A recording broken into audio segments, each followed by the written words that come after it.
Let's see the basic introduction for assembly design. So usually assembly design is nothing but combining of multiple individual parts to make it a single component.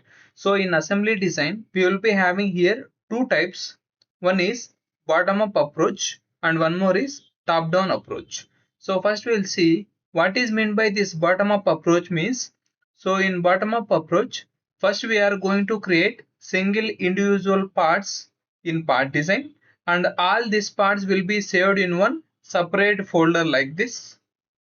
So after creation of single individual part designs and after saving in a single separate folder, later we will enter into assembly design. So from assembly design, we will call single individual parts into assembly design.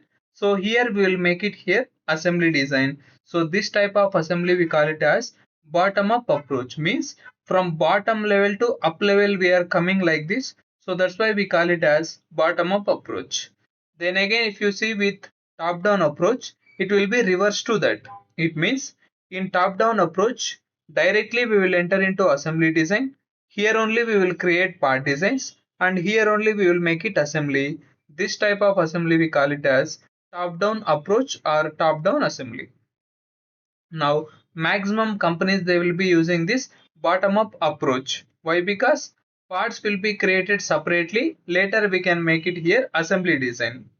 But if you go with the top down approach, in assembly itself we need to create parts and here itself we need to make it assembly design.